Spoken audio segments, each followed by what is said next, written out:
character avatar, which is constantly progressing in tiny, tiny, tiny little increments which they feel their own, and everything counts towards that, and they watch it creeping up, and they own that as it goes along.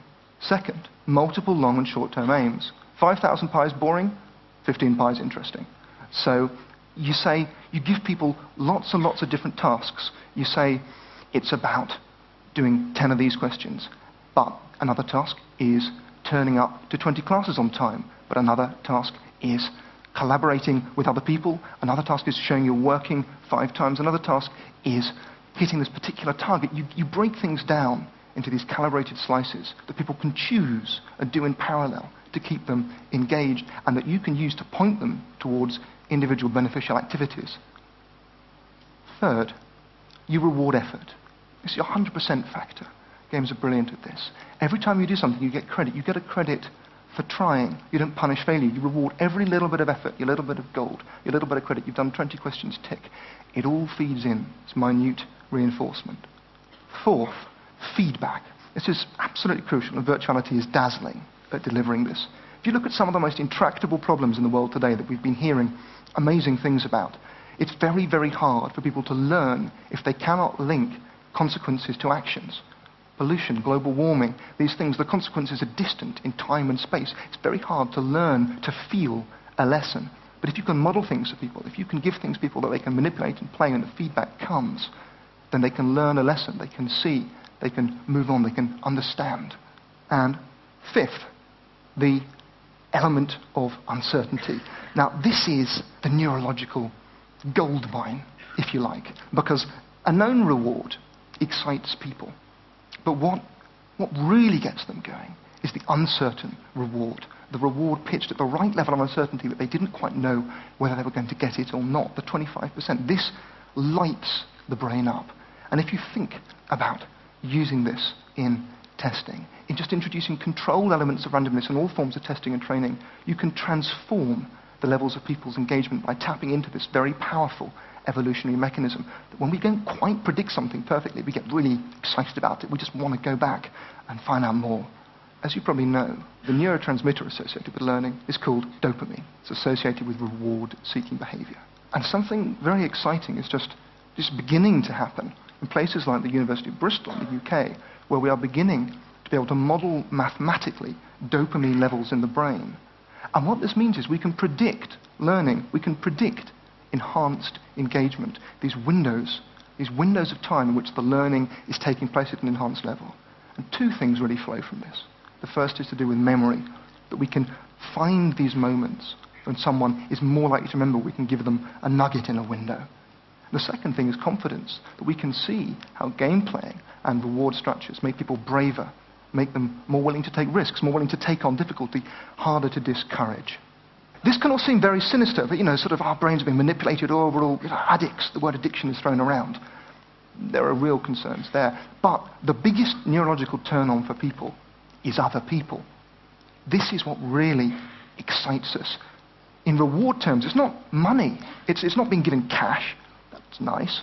It's doing stuff with our peers, watching us, collaborating with us. And I want to tell you a quick story about 1999, a video game called EverQuest. And in this video game, there were 2 really big dragons. And you had to team up to kill them. 42 people, up to 42, to kill these big dragons. There's a problem, because they only dropped 2 or 3 decent items. So players addressed this problem by spontaneously coming up with a system to motivate each other fairly and transparently. What happened was they paid each other a virtual currency they called Dragon Kill Points. And every time you turned up to go on a mission, you got paid some Dragon Kill Points. They tracked these on a separate website. So they tracked their own private currency, and then players could bid afterwards for cool items they wanted, all organized by the players themselves.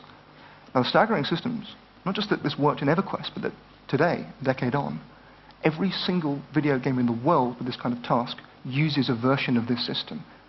Tens of millions of people. And the success rate is at close to 100%. This is a player-developed, self-enforcing, voluntary currency. And it's an incredibly sophisticated player behavior. And I just want to end by really suggesting a few ways in which these principles could fan out into the world. I'll start with business. I mean, we're beginning to see some of the big problems around something like business are recycling and energy conservation. We're beginning to see the emergence of wonderful technologies like real-time energy meters. And I just look at this and I think, and yes, we could take that so much further by allowing people to set targets, by setting calibrated targets, by using elements of uncertainty, by using these multiple targets, by using a grand underlying reward and incentive system, by setting people up to collaborate in terms of groups, in terms of streets, to collaborate and compete, to use these very sophisticated group and motivational mechanics we see. In terms of education, perhaps most obviously of all, we can transform how we engage people. We can offer people the grand continuity of experience and personal investment. We can break things down into highly calibrated small tasks. We can use calculated randomness. We can reward effort consistently as everything fields together. And we can use kind of group behaviors that we see evolving when people are at play together. These really quite unprecedentedly complex cooperative mechanisms. In government, well, one thing that comes to mind is that the US government, among others, is literally starting to pay people to lose weight. So we're seeing financial rewards being used to tackle the great issues of obesity. But again, those rewards could be calibrated so precisely if we were able to use the vast expertise of gaming systems to just jack up that appeal, to take the data, to take the observations of millions of human hours and plough that feedback into increasing engagement. And in the end, it's this word, engagement, that I want to leave you with. It's about how individual engagement can be transformed by the psychological and the neurological lessons we can learn from watching people at playing games. But it's also about collective engagement and about the unprecedented laboratory for observing what makes people tick and work and play and engage on a grand scale in games. And if we can look at these things and learn from them and see how to turn them outwards, then I really think we have something quite revolutionary on our hands. Thank you very much.